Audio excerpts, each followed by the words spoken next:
नमस्कार. माझं नाव आहे डॉक्टर पुरू धवन आणि आज या व्हिडिओमध्ये आपण एसेन्शियल क्लेमर्स बद्दल बोलणार आहोत. पण हा चॅनेल तर पार्किन्सनचा आहे. मग आज आपण एसेन्शियल क्लेमर्स बद्दल का बोलतोय? कारण एसेन्शियल क्लेमर अगदी पार्किन्सन सारखाच दिसतो. जर एखाद्या डॉक्टरला तपासायचं असेल की त्याला एसेन्शियल क्लेमर्स आहेत की पार्किन्सन आहे, खूप कठीण काम आहे, तर त्या कठीण कामाला आज आपण सोपं करूया या व्हिडिओमधून तुमच्यासाठी, ज्यामुळे तुम्ही तुमची स्थिती ओळखू शकाल की तुम्हाला पार्किन्सन आहे की एसेन्शियल क्लेमर. कारण दोन्हीमध्ये आपलं शरीर हलतंय. तर सुरुवात करूया एसेन्शियल क्लेमर समजून घेण्यापासून. एसेन्शियल क्लेमर देखील पार्किन्सन सारखाच न्यूरो सिस्टमचा डिसऑर्डर असतो, ज्यामध्ये न्यूरो सिस्टममध्ये काही अशा कमतरता असतात की आपल्या हातांची एक रिदमिक पद्धतीने हालचाल सुरू होते. आणि अनेकदा यात काय दिसून येतं की एका हातात त्रास आहे म्हणजे दुसऱ्या हातात ठीक आहे. एका हातात आपल्याला शेकिंग मुवमेंट दिसून येतो.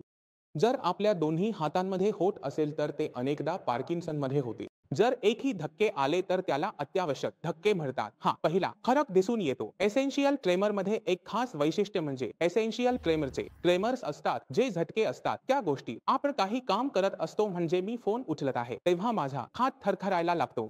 पण पार्किन्सनमध्ये काय होते? माझा हात विश्रांतीत थरथरतो जेव्हा मी काही काम करत नाही. जर तुमचा हात तेव्हा थरथर असेल तर पार्किन्सन होण्याची शक्यता जास्त असते.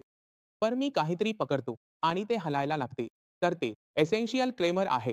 तुम्ही पाहिले असेल की लोक जेव्हा चहा कप पकडतात तेव्हा त्यांचा हात हलायला लागतो. तर ते पार्किंग आहे की आवश्यक थरथर? तर तुम्हाला पाहायचे आहे की जेव्हा ते कप पकडत नाहीत तेव्हा त्यांच्या हातात हालचाल आहे का नाही.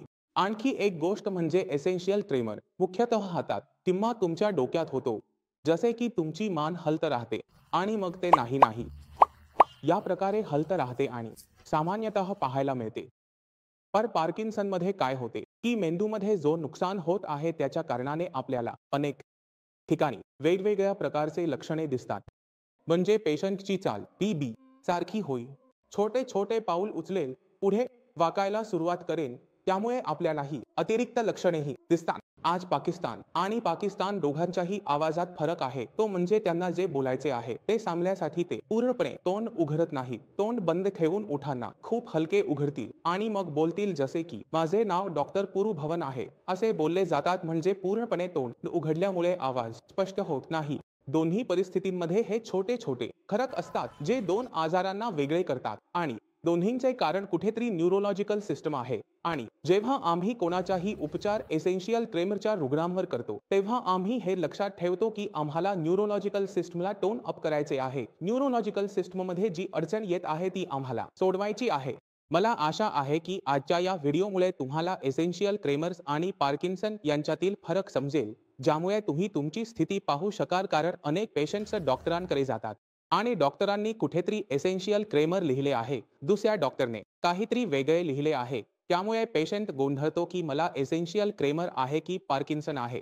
या व्हिडिओला पाहिल्यानंतर आज तुम्ही फरक करू शकाल की तुम्हाला समस्या एसेन्शियल क्लेमरची आहे की पार्किन्सनची आहे. याचबरोबर मी आज तुम्हाला निरोप घेतो. पुढच्या व्हिडिओमध्ये भेटू. तोपर्यंत नमस्कार.